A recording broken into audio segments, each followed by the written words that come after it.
Kita ke menu utama kali ini, Saudara. Lembaga Survei Indikator Politik Indonesia merilis hasil survei kepuasan terhadap kinerja Presiden Joko Widodo menjelang masa jabatannya berakhir. Tingkat kepuasan publik terhadap Jokowi pada angka 75%. Survei dilakukan pada periode 22 hingga 29 September 2024. Jumlah responden sebanyak 1.200 warga. Sampel tambahan diambil dari 11 provinsi terbesar, yakni Sumatera Utara, Riau, Sumatera Selatan, Lampung, Banten, Jakarta, Jawa Barat, Jawa Tengah, Jawa Timur, dan Sulawesi Selatan. Namun berdasarkan data ada penurunan jumlah dari angka 82% pada survei Juli 2024 menjadi 75% pada survei September 2024.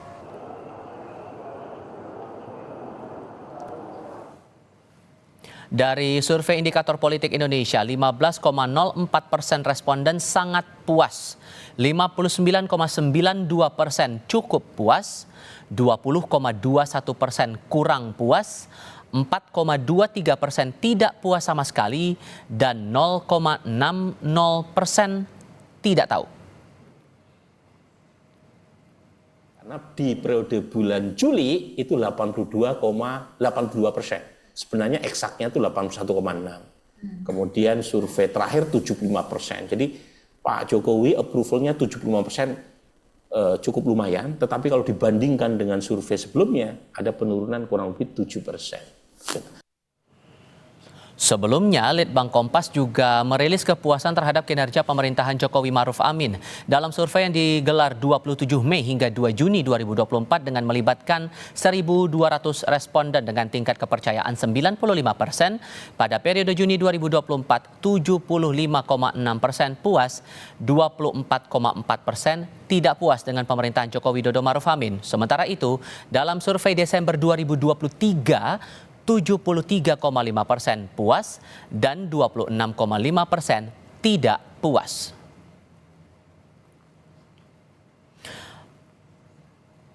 Lalu apa saja yang menjadi catatan dari survei kepuasan publik terhadap Presiden Joko Widodo ini? Kita akan bahas bersama Kennedy Muslim, peneliti senior Indikator Politik Indonesia, dan Ahmad Khairul Umam, pengamat politik dari Universitas Paramadina. Selamat sore semuanya, apa kabar? Sore, Tifal. Terima kasih sudah bergabung bersama kami. Oke, Bung Kennedy, saya ke Anda dulu. Angkanya sangat puas 15,04, cukup puas 59,92, total 74,96, dibulatkan jadi 75%. Indikator apa sesungguhnya yang mendongkrak kepuasan responden terhadap pemerintahan Jokowi ini? Ya, Tifal, kita sudah melakukan survei approval rating terhadap presiden itu sudah dari tahun 2004 bahkan ya. Memang yang kita temukan itu pola bahwa approval rating presiden itu selalu berkorelasi negatif, punya korelasi negatif dengan tingkat inflasi gitu, atau tingkat stabilitas harga gitu ya, maksudnya kenaikan harga bahan pokok gitu. Ketika tingkat inflasi naik, biasanya approval presiden akan tarik turun gitu. Dan ketika inflasi stabil atau menurun, itu approval rating presiden biasanya naik. Jadi bisa disimpulkan bahwa salah satu faktor yang paling menentukan approval presiden itu tingkat inflasi tersebut gitu. Begitu juga dengan zaman Pak Jokowi, relatif stabil, bisa menjaga tingkat inflasi tersebut, sehingga secara umum approval rating Presiden Jokowi itu rata-rata selalu berada di atas 70% gitu selama 10 tahun masa pemerintahannya, meskipun sempat turun ketika ada isu kenaikan BBM, itu biasanya sangat berdampak negatif terhadap approval presiden gitu. Tapi untuk isu yang signifikan mendongkrak kepuasan terhadap pemerintahan Presiden Jokowi ini terfokus pada ekonomi kah atau ada sektor lain? Ya, secara umum memang approval presiden sangat dipengaruhi oleh faktor-faktor yang terkait dengan isu-isu ekonomi ya, baik itu lapangan pekerjaan, pengangguran, menjaga stabilitas harga, kemudian pemerataan pendapatan, isu-isu yang terkait dengan stabilitas politik, hukum, dan pemberantasan korupsi biasanya punya efek, namun tidak sebesar efek dari kinerja di bidang ekonomi tersebut, karena ini berurusan dengan masalah perut masyarakat sehari-hari gitu ya.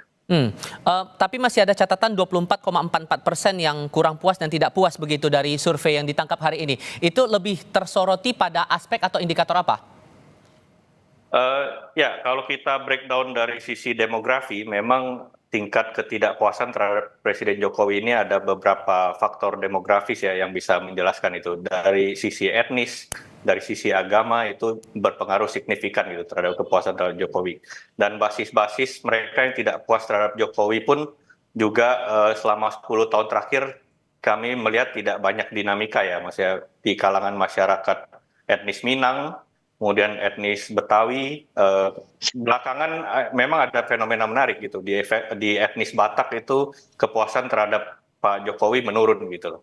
Nah jadi menurut saya itu salah satu hal yang penyebab yang tingkat approval terhadap Presiden Jokowi masih ada yang mengatakan tidak puas gitu. Jadi ada memang basis-basis tradisional yang memang tidak terlalu menyukai Presiden Jokowi itu saya lihat dinamikanya tidak terlalu banyak berubah di situ.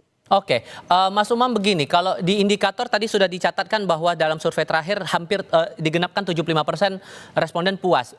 Dari tangkapan Litbang Kompas juga kurang lebih sama seperti itu walaupun angkanya berbeda. Apakah bisa dikatakan bahwa secara umum bahwa pemerintahan Jokowi ini mendapatkan respon positif oleh masyarakat?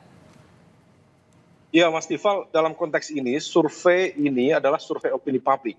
Sehingga kemudian yang menjadi responden adalah masyarakat secara umum dengan mekanisme random, sehingga kemudian basis demografinya, profil respondennya itu relatif tersebar secara merata. Oleh karena itu, di dalam konteks ini memang praktis tidak ada sebuah dinamika yang signifikan yang kemudian mengubah cara pandang, persepsi masyarakat terhadap kinerja Presiden Jokowi.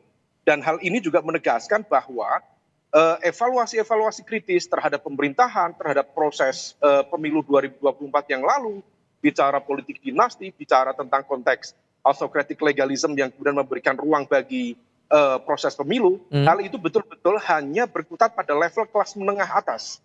Sehingga kemudian kalau misal kita breakdown, most likely, besar kemungkinan, kalau misal kemudian dilakukan cross tabulasi, kelompok kritis tadi itu adalah mereka yang berasal dari kelompok menengah terdidik. Biasanya segmen itulah yang kemudian memberikan assessment yang cukup kritis sehingga kemudian memberikan penilaian tidak puas kepada pemerintah. Tetapi secara umum, masyarakat tampaknya tetap memiliki kepercayaan kepada Presiden Jokowi dan hal itulah yang kemudian menjelaskan meskipun Prabowo Gibran dihantam dengan berbagai informasi-informasi yang betul-betul disastrous gitu ya, tetapi dalam konteks elektoral tidak berdampak signifikan. Nah ini yang kemudian menjadi sebuah catatan bagi kita semuanya bahwa kritisisme di level kelas menengah, di level kelompok menengah terdidik ternyata tidak terjemahkan secara merata pada konteks masyarakat luas. Artinya bahwa opini publik ini ya tentu legitimate kepuasan terhadap Pak Jokowi, tetapi kelompok kelas menengah sudah mulai bergerak. Selain itu, kalau misal tadi yang disampaikan Mas Kennedy tadi misalnya isu-isu yang sekiranya cukup strategis ya, bicara tentang isu anti korupsi, kemudian isu-isu yang terkait dengan konteks dinamika politik, memang betul itu ranahnya adalah ranah lagi-lagi segmen tertentu saja. Nah kalau misal kemudian hal ini kalau kita refleksikan kembali, memang ada gap literasi politik masyarakat kita, pemahaman masyarakat kita terhadap dinamika demokrasi yang ada, sehingga kemudian dalam situasi ini tentu menjadi plus dan minus. Plus tentu bisa menciptakan stabilitas politik yang baik untuk menghadirkan pemerintahan yang efektif, tetapi minusnya tentu dalam konteks critical assessment terhadap proses politik, proses demokrasi menjadi relatif masih terhambat di sana. Dengan besarnya tingkat kepuasan ini, walaupun kemudian ada terpaan banyak isu begitu belakangan, terutama dalam rangkaian pilpres dan pilkada, tampaknya ini tidak membawa efek negatif signifikan juga begitu ya Mas Umam? Ya, hal ini kembali menegaskan di dalam konteks apa yang disebut dengan aspek kepuasan publik tidak serta-merta kemudian berkaitan dengan bagaimana narasi kelas menengah, termasuk perdebatan di ranah sosial media yang belakangan ini tampaknya cukup masif ya, menghantam Pak Jokowi dan juga lingkar dekatnya, putra-putra beliau, tetapi dalam konteks bicara elektoral secara general tampaknya tidak berdampak begitu. Mas Umam? Oke, kita coba perbaiki komunikasi kami dengan Ahmad Khairul Umam untuk bisa kita lanjutkan diskusi lagi. Mas Kennedy, saya ke Anda dulu kalau begitu soal isu-isu yang sempat menerpa beberapa waktu ke belakang Secara ini, umum? terutama soal Pilpres dan juga Pilkada.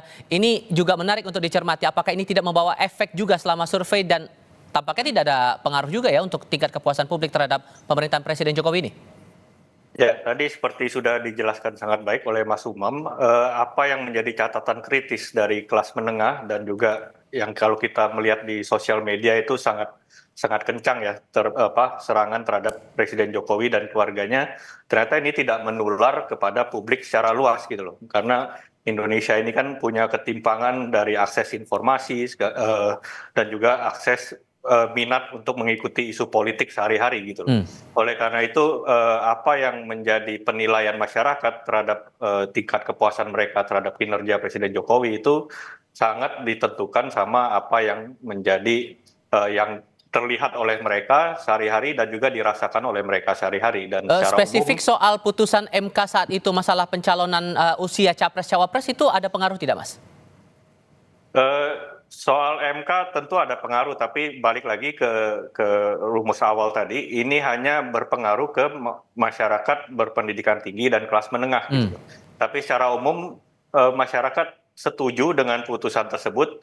Bahkan ketika kita menanyakan apakah tahu terkait dengan demo di MK, itu hampir 40% sudah lebih dari 40% itu tahu, dan apakah mereka setuju dengan apa yang diperjuangkan oleh demo di MK beberapa waktu lalu, mereka pun juga mengatakan setuju, tapi ini ternyata tidak secara signifikan berpengaruh terhadap approval Presiden Jokowi ya, jika kita mengambil seluruh masyarakat Indonesia tersebut, tidak hanya dikotakan pada kelompok menengah terdidik tadi gitu. Jadi memang kita bisa membaca ini gelas setengah penuh atau gelas setengah kosong gitu. Gelas setengah penuhnya itu Presiden Jokowi leaving the office on a high note gitu. 75% itu angka approval yang sangat tinggi gitu. Jarang di presiden di akhir masa jabatan itu biasanya terkena kutukan lame duck presidensi kan. Tapi dengan approval yang 75% ini tentu ini menjadi catatan yang positif gitu bagi Presiden Jokowi dalam meninggalkan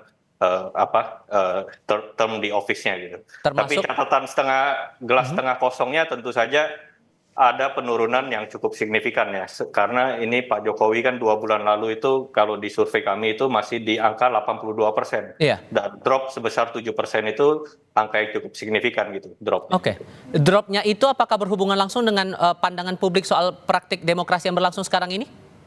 Terkait dengan praktik demokrasi, kita juga menanyakan kan kepada responden, dan itu angkanya masih cukup stabil. Mereka yang mengatakan bahwa jalannya praktik demokrasi ini cukup atau sangat baik itu masih di kisaran 65%, dan yang mengatakan buruk dan sangat buruk itu juga masih stabil di kisaran 24 hingga 27% gitu. Jadi saya tidak melihat lonjakan yang signifikan bahwa ada masalah dari persepsi publik ya terkait dengan jalannya praktik demokrasi gitu. Meskipun kita tahu ini di kalangan masyarakat terdidik dan perkotaan tentu saja ini ada peningkatan terhadap catatan kritis di isu demokrasi tersebut. Gitu. Mas Umam, saya pastikan dulu suara saya dengar jelas ya Mas ya? Oke, jelas Mas. Oke, ini tentu akan jadi tantangan baru di masa transisi menuju ke pemerintahan baru dengan tingkat kepuasan publik terbilang cukup tinggi terhadap pemerintahan Presiden Joko Widodo saat ini. Apa yang Anda tangkap untuk proyeksi ke depannya? Dalam konteks ini tentu memberikan bekal yang cukup memadai ya bagi pemerintahan baru, sehingga kemudian praktis pemerintahan baru di bawah kepemimpinan Prabowo Gibran yang menjadi simbol dari keberlanjutan dari pemerintahan Jokowi, kemudian betul-betul bisa menghadirkan transisi kekuasaan yang relatif lebih stabil. Nah, oleh karena itu dengan approval rate yang masih terjaga, tentu ini akan menjadi menjadi standar ke depan. Apakah kemudian pemerintahan baru juga tetap bisa menjaga bagaimana kemudian kepercayaan publik dan juga dinamika politik yang berkembang di tengah masyarakat. Tetapi begini, bahwa memang di level masyarakat secara umum memang relatif cukup tinggi, tetapi kalau kita cermati secara kualitatif dan angka sekitar 25-30% tadi itu, kalau misal kemudian merepresentasikan kelompok kritis, ini juga tidak bisa dianggap remeh. Karena bagaimanapun juga kelompok terdidik itulah yang menuliskan sejarah. Mereka yang memahami bagaimana dinamika kekuatan politik, bagaimana relasi kekuasaan yang berkembang, apakah kemudian mereka percaya terhadap proses politik yang ada, terhadap nilai-nilai demokrasi atau tidak.